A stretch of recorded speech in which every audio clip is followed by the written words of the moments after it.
Graças e paz, amados. Boa tarde. Vamos dar início ao nosso culto semanal aqui no Seminário Presbiteriano Noroeste do Brasil, aqui no coração de Rondônia, de Paraná. Vamos orar ao nosso Deus. Santo e amado Deus, mais uma vez nós estamos na sua presença, ó Pai. Certos que o Senhor tem nos abençoado, o Senhor tem, ó Deus, nos coberto com a sua mão de poder, tem feito, ó Deus, maravilhas em nossas vidas, e nós somos gratos a Ti por toda a bondade do Senhor em nossas vidas. Em nome de Jesus, ó Deus, nós te agradecemos por este momento aqui de culto, hoje e por todo sempre. Amém. Amém. Queridos, abramos a palavra do Senhor no Salmo 95. Salmo 95, e nós vamos ler os 11 versículos deste Salmo de forma alternada. É um convite ao louvor do nosso Deus, onde nos diz: vinde, cantemos ao Senhor com júbilo, celebremos o rochedo da nossa salvação. Saiamos ao seu encontro com ações de graças e tolhemos com salmos. Porque o Senhor é Deus supremo e o grande Rei acima de todos os deuses. Nas suas mãos estão as profundezas da terra e as alturas dos montes lhe pertencem. Dele é o mar, pois ele o fez, obra de suas mãos os continentes. Vinde, adoremos e prostremos, ajoelhemos diante do Senhor que nos criou. Ele é o nosso Deus, e nós, povo do seu pasto e ovelhas de suas mãos. Hoje, se ouvides a sua voz, não endureçais o coração, como em Meribá, como no dia de Massá no deserto. Quando vossos pais me tentaram, pondo-me à prova, não obstante terem visto as minhas obras.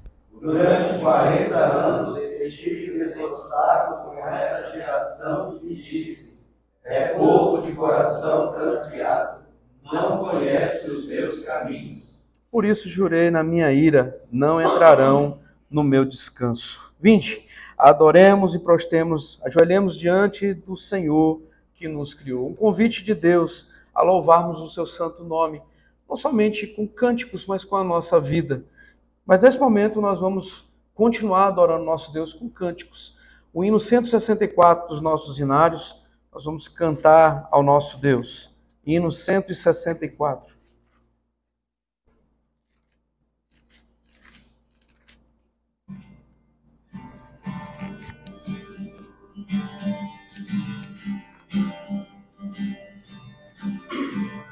Santo nome incomparável, em Jesus o amado teu, Rei dos reis, Senhor eterno, Deus na terra, Deus no céu, nome bom, doce a fé, a esperança do porvir, nome bom, doce a fé, a esperança do porvir.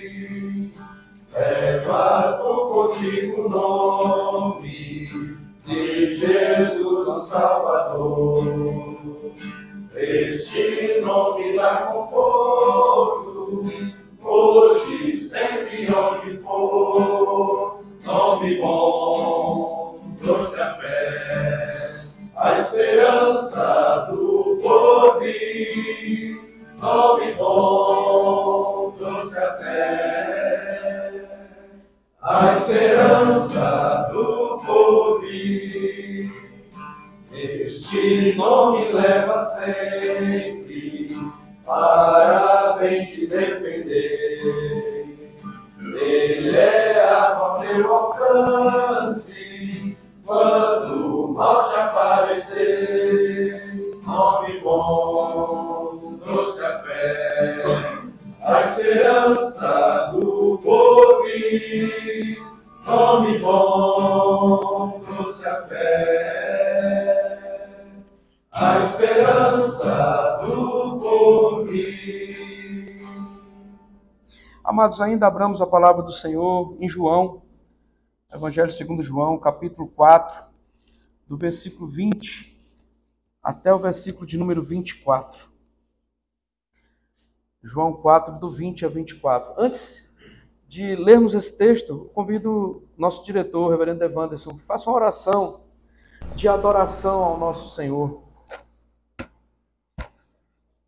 Senhor nosso Deus, nós queremos, na Tua presença, ó Pai, render a Ti o reconhecimento, ó Deus, que temos de quem o Senhor é.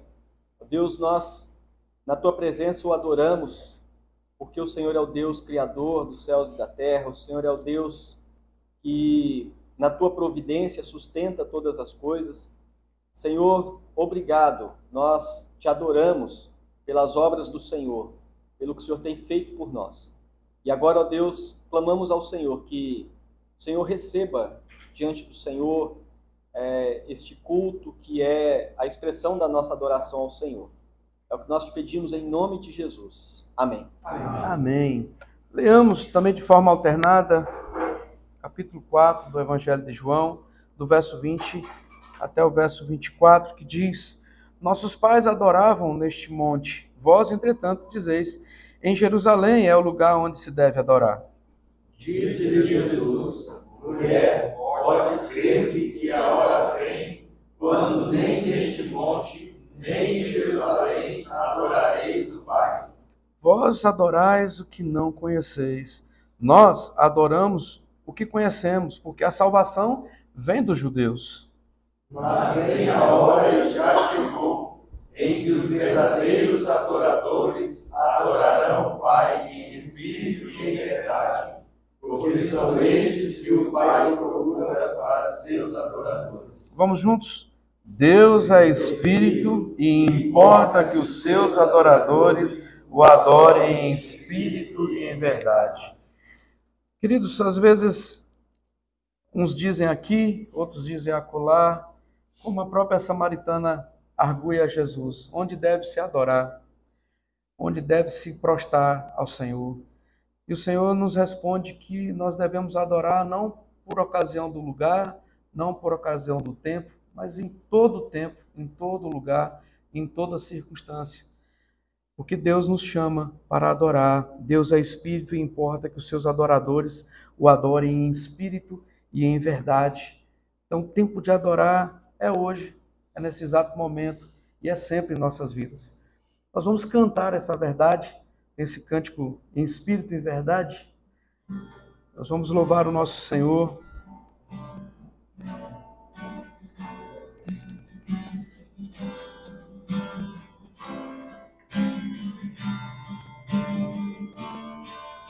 Em espírito, em verdade, te adoramos, te adoramos. Em espírito,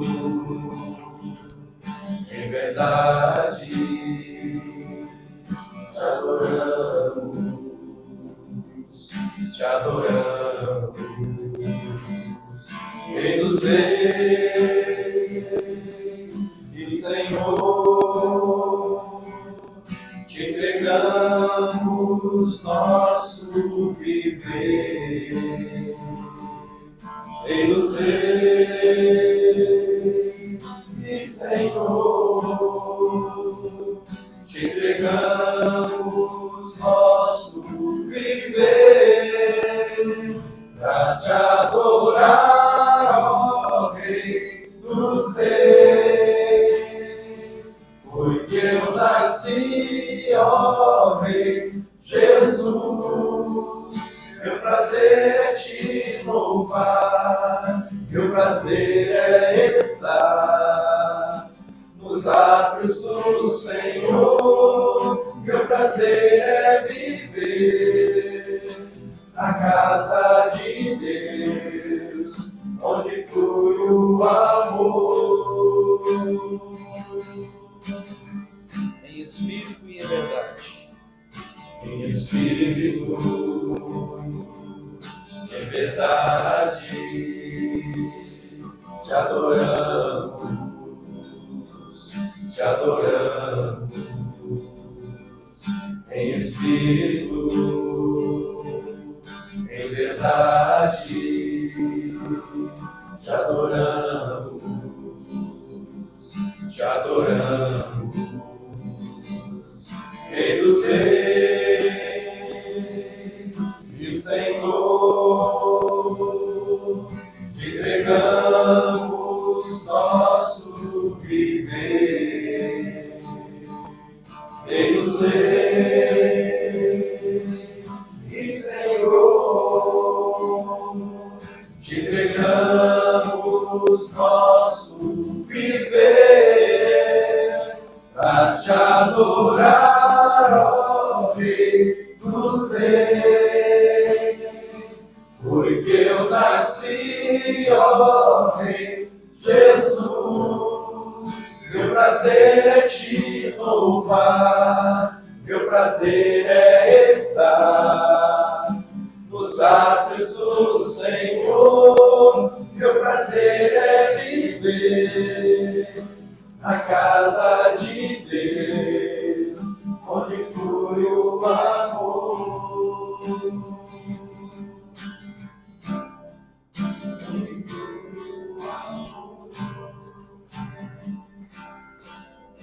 Amém. Nós vamos orar novamente, agora com o reverendo Alessandro, professor na cadeira de História do nosso seminário, para uma oração de contrição ao nosso Deus, porque Ele nos permite adorá-lo em espírito e verdade.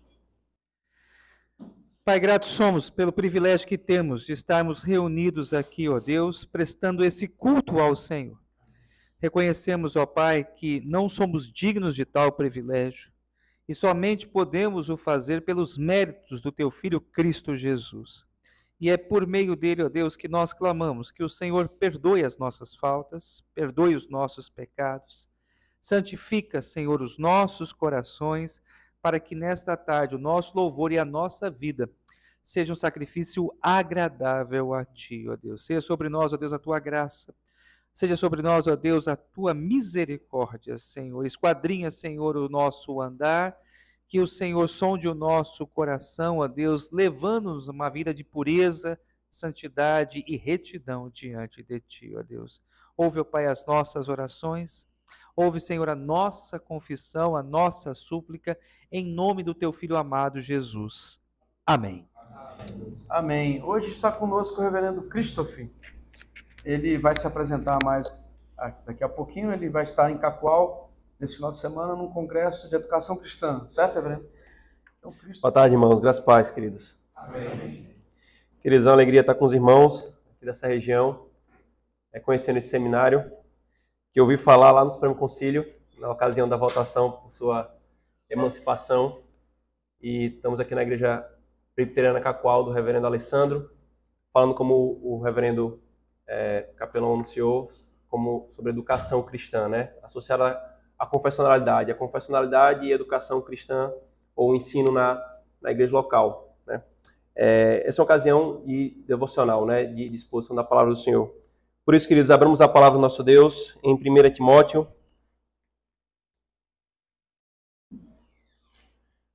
1 Timóteo, capítulo 1, versículo 18 e 19. Este é o dever de que te encarrego, ó filho Timóteo, segundo as profecias que antecipadamente ouviste, foste objeto. Combate, firmado nelas, o bom combate, mantendo a fé e boa consciência, porquanto alguns, tendo rejeitado a boa consciência, vieram a naufragar na fé. Amém. Orem, meus irmãos, mais uma vez. Senhor Deus, nós te agradecemos, Senhor, por essa ocasião que podemos parar, Senhor, nossos afazeres nesse dia, nessa tarde, e devotar a nossa alma a Ti, Senhor, e Te buscar em oração, em canto de louvores a Ti, Senhor, e em meditação da Tua palavra. Que o Senhor nos abençoe, nos conduza pelo Teu Espírito, Senhor, nos ensinando aquilo que Tu queres nos ensinar, para um caminhar que Te agrade, Senhor. Nós oramos em nome de Jesus. Amém. Amém. Queridos, a Escritura, ela fala extensivamente sobre consciência. E ela fala de diversos tipos de consciência, fala qual é o papel da consciência.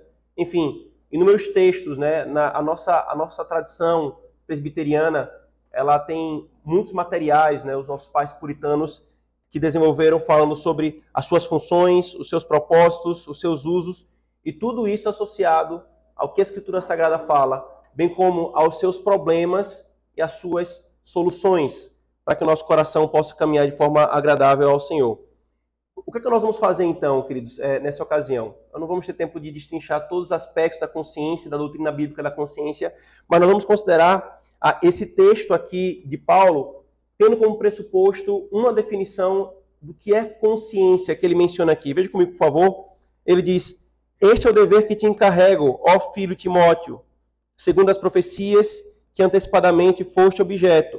Combate, firmado nelas, o bom combate, mantendo fé e boa consciência. Qual o conceito de consciência que nós vamos tomar aqui, que Paulo está falando? Vem comigo, por favor, para João capítulo 8. Não podendo caminharmos por inúmeros textos para entendermos a ideia bíblica de consciência que Paulo está usando aqui, vamos considerar apenas dois textos, João 8, 9. Mas ouvindo eles esta resposta e acusados pela própria consciência, foram se retirando um por um, a começar pelos mais velhos até aos últimos, ficando só Jesus e a mulher no meio onde estava. Agora vem comigo para Romanos. Paulo em Romanos fala também sobre o papel da consciência. Romanos 2, versículo 15.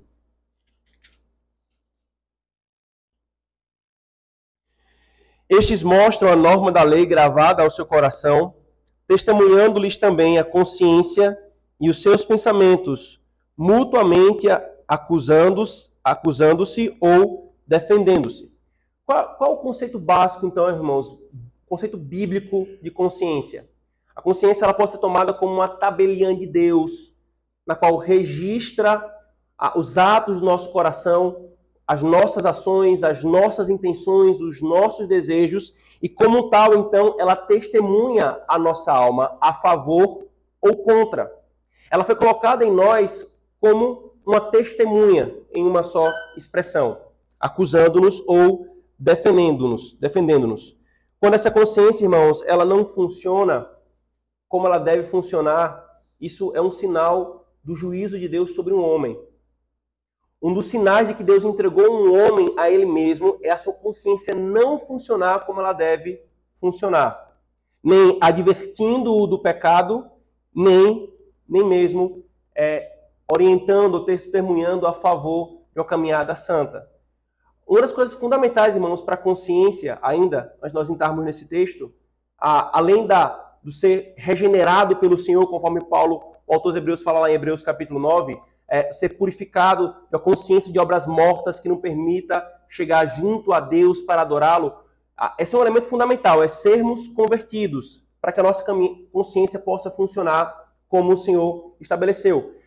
Porém, um dos elementos mais fundamentais é a instrução da palavra. Porque se uma consciência é instruída pela palavra, ela vai agir segundo a instrução que ela recebeu da palavra. É como um violão. Se ele não está afinado, ele não pode tocar uma canção, ele não pode fazer um bom som. Da mesma forma, a consciência ela precisa ser regulada, afinada pela palavra, para que então ela possa cumprir o seu papel. E é entendendo esse escopo geral dessa doutrina, irmãos, da consciência, que Paulo faz uso dela aqui. Veja, queridos, que Paulo ele está tratando sobre o papel da consciência num contexto de uma epístola em que ele está se dirigindo a um jovem ministro, um jovem pastor.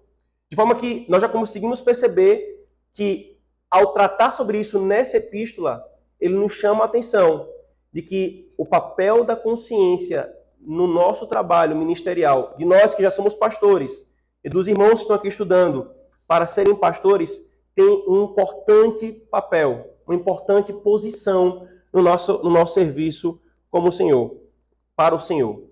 E aí nos salta a atenção uma coisa. Se você perceber comigo, toda essa epístola, no capítulo 1 aqui, todo esse primeiro capítulo da epístola, o apóstolo Paulo, ele se dirige a Timóteo com seu afeto, ele fala do seu evangelho, ele fala sobre Timóteo, sobre o seu relacionamento com ele. Ele vai falando sobre fatos do evangelho, vários aspectos gerais. Até que a primeira ordem que Paulo coloca para Timóteo está neste versículo. E a ordem é esta: combate o bom combate. Então, é significativo aqui. Primeira ordem que Paulo vai dar a Timóteo é esta. E quando ele entrega essa primeira ordem, ele rapidamente associa a duas coisas: mantendo a fé e a boa consciência. Você percebe, querido, que a gente não pode simplesmente passar por esse texto sem parar e considerar esse elemento singular nessa epístola. A primeira ordem, Paulo coloca: combate o bom combate, mantendo a fé e a boa consciência.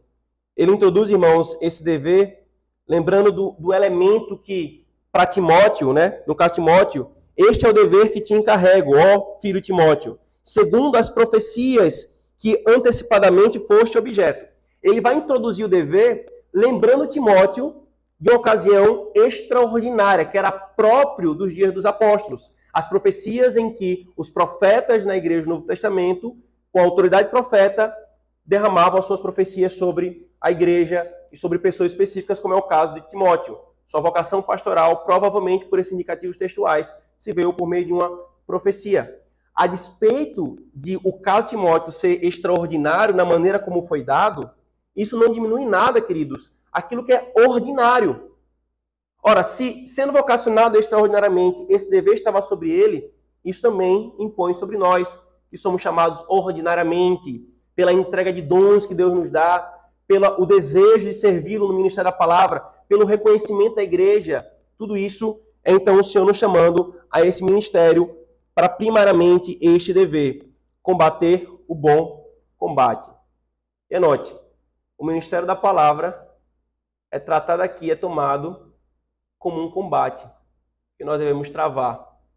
Combate pelo quê? Pelo reino do Senhor, pela honra do nome do Senhor, pela glória do seu evangelho. Combate contra homens, simplesmente? Não. Combate contra Satanás, seu reino, o nosso pecado. Ela é tomada aqui como um combate. Mas a grande questão aqui, queridos, é como combater esse combate.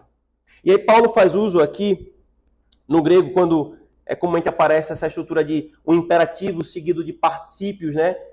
O uso e a aplicação dessa estrutura nos mostrando como viver aquilo que está sendo ordenado. Então Paulo dá uma ordem: combate o bom combate. Como, Paulo, eu combato o bom combate? De duas formas: mantendo a fé e mantendo a boa consciência.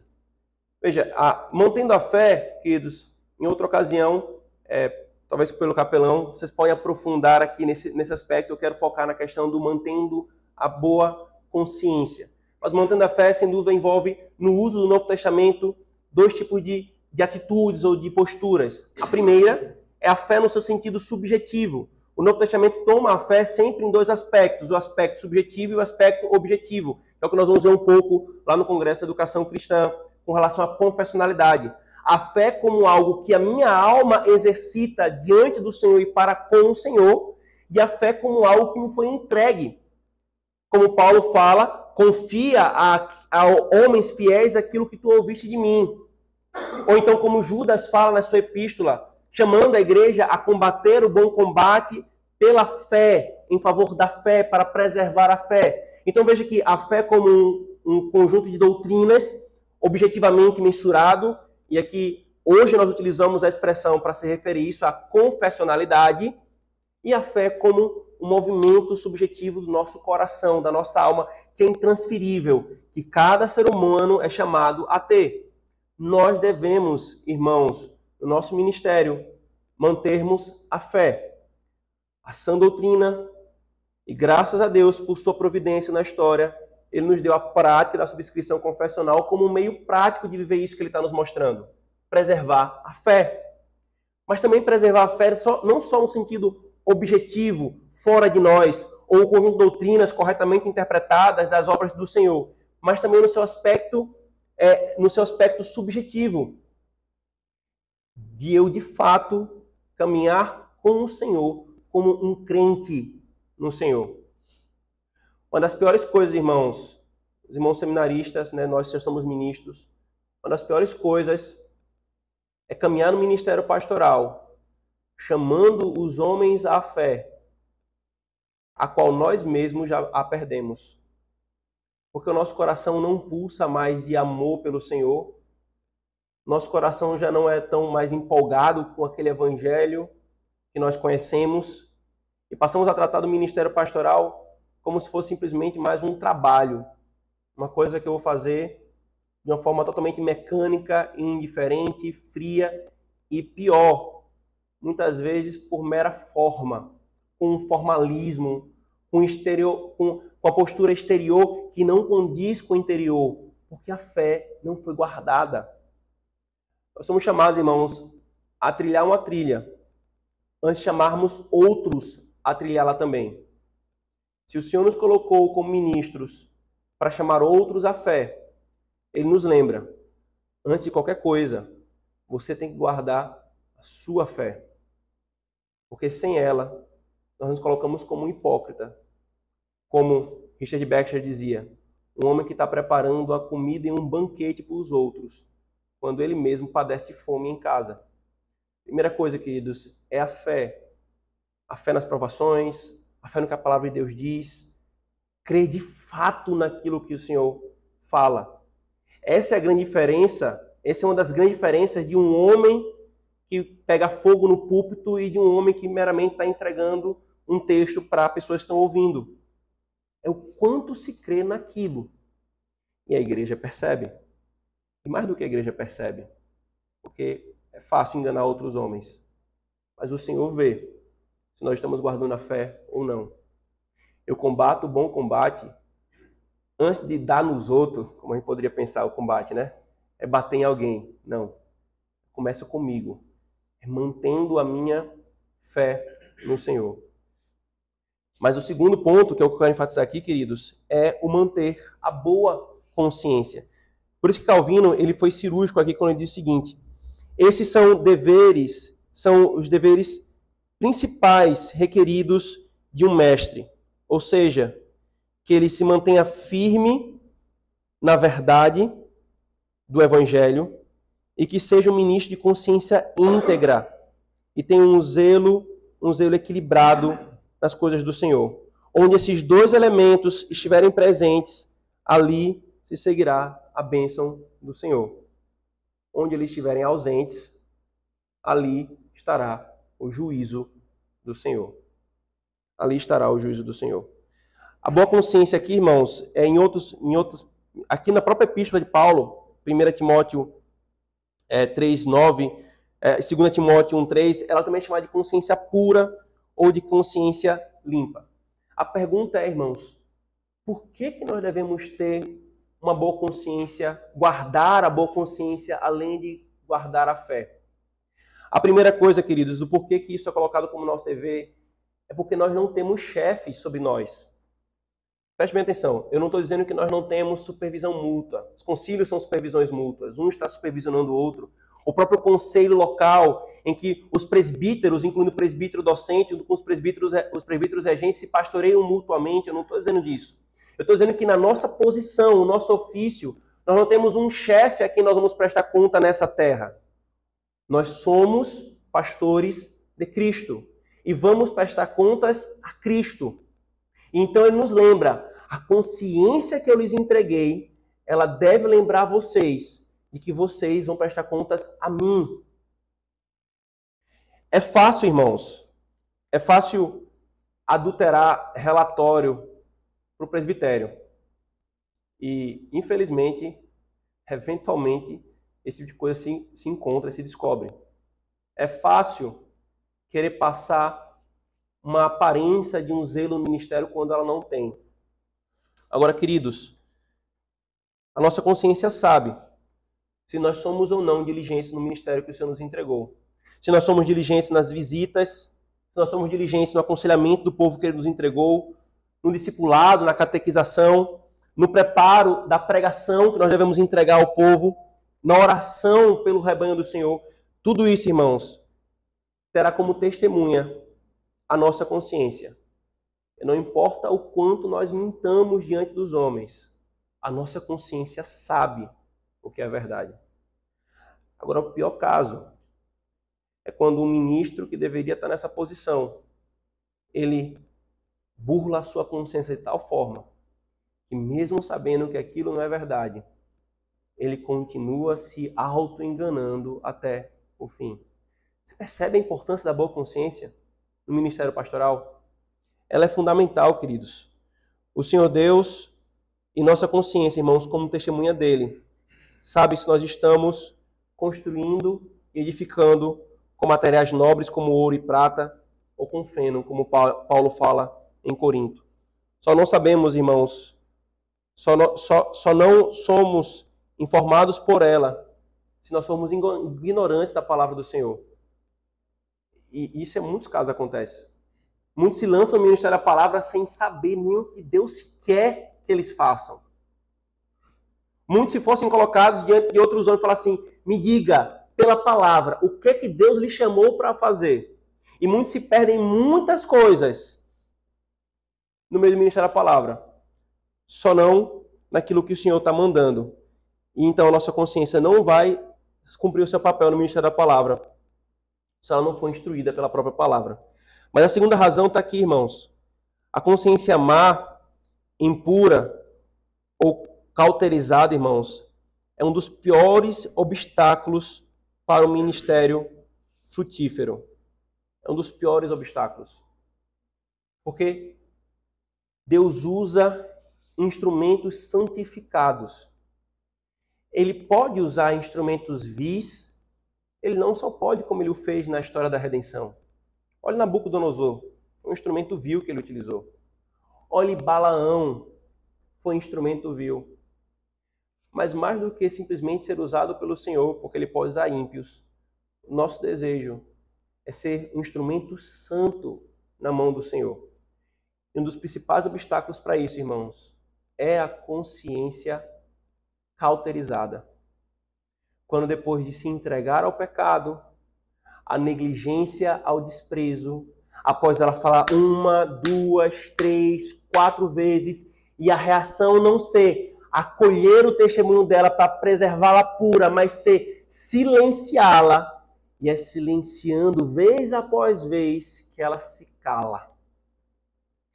E aí, o ministério já não serve para nada. Torna-se um ministério infrutífero, irmãos. Novamente, citando Hebreus 9, o autor dos Hebreus, ele nos lembra que a consciência impura, ela nos impede até de nos aproximarmos do Senhor em culto. E é por isso que nós precisamos da purificação do sangue de Cristo, para que possamos servir a Ele com a consciência pura. Ora, se isso é com relação ao culto, irmãos, sem dúvida, isso está implícito aqui. O ministério da palavra, queridos, ele não vai ser frutífero. Como nós poderemos manter, irmãos, uma vida de pecado, nos chafurdando nele, enquanto nós pregamos contra o pecado? A consciência vai nos lembrar que ali há uma gritante hipocrisia. E ali, a pé de tropeço não vai estar só para quem está falando, irmãos. A pé de tropeço vai ser colocada para o próprio evangelho. Homens de consciência cauterizada no ministério da palavra são grandes pedras de tropeço para a blasfêmia do nome do Senhor entre os gentios. Se nós zelamos do nome do Senhor, irmãos, se nós zelamos daquilo que Ele nos chamou para fazer, que nós lutemos por uma boa consciência, para que possamos falar isso aqui. Abra, por favor, Atos. Possamos em todo o momento do nosso ministério que o Senhor nos entregou, falar isso aqui. Atos 24, versículo 16.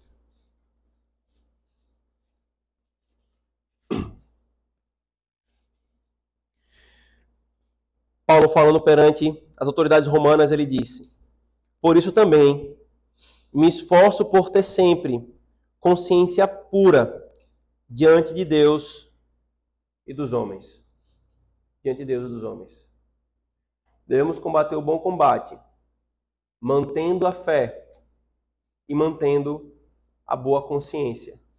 São dois elementos fundamentais, novamente, primários na orientação que Paulo vai dar aqui a Timóteo para a nossa caminhada com o Senhor.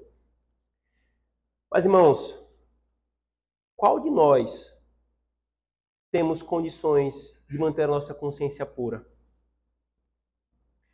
Qual de nós, irmãos, podemos nos tornar intocados pelo pecado? A diligência ela tem que estar posta diante de nós. Mas nós precisamos nos lembrar desse texto que eu citei duas vezes e agora nós vamos ler a terceira. Por favor, Hebreus 9.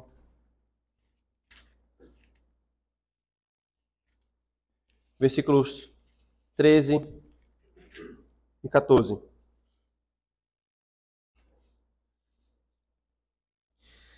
Portanto, se o sangue de bodes e de touros e a cinza de uma novilha, aspergidos sobre os contaminados, os santificam quanto à purificação da carne, muito mais o sangue de Cristo, que pelo Espírito eterno, a si mesmo se ofereceu sem mácula a Deus, purificará a nossa consciência de obras mortas, para servirmos ao Deus vivo.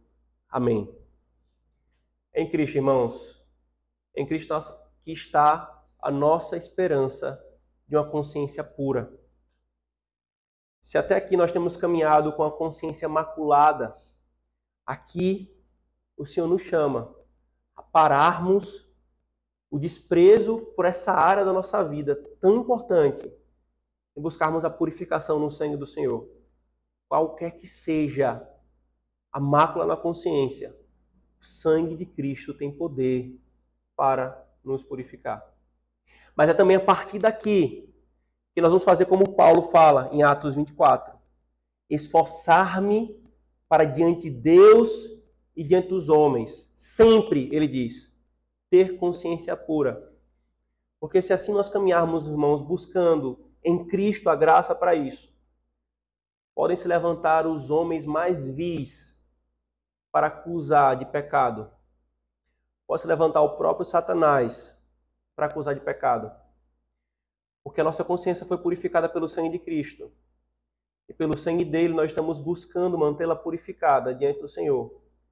Nada poderá atrapalhar o ministério que o Senhor entregou a cada um de nós. Combatamos, irmãos, o bom combate, mantendo a fé e a boa consciência. Amém. Oremos, irmãos. Senhor Deus, obrigado, Senhor, pela Tua palavra, que nos diz, Senhor, o que nós devemos ser e fazer.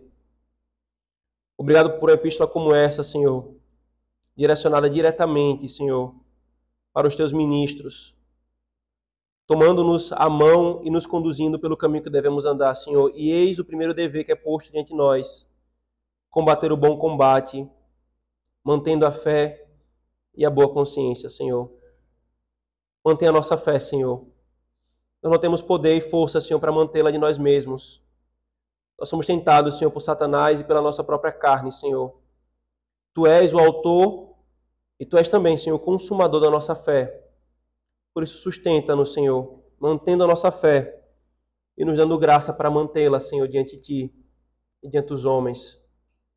Também clamamos, Senhor, por nossa consciência, a que o Senhor deu a todo ser humano e que no tocante ao ministério da palavra cumpre um papel especial, Senhor. Que a nossa consciência seja mantida boa diante de Ti, Senhor. E naquilo, Senhor, que ela tem sido maculada por pecados ocultos, por orgulho, por vaidade ou qualquer outro pecado, Senhor, que o Senhor purifique com o Teu sangue, Senhor. Não nos entregue a nós mesmos, Senhor.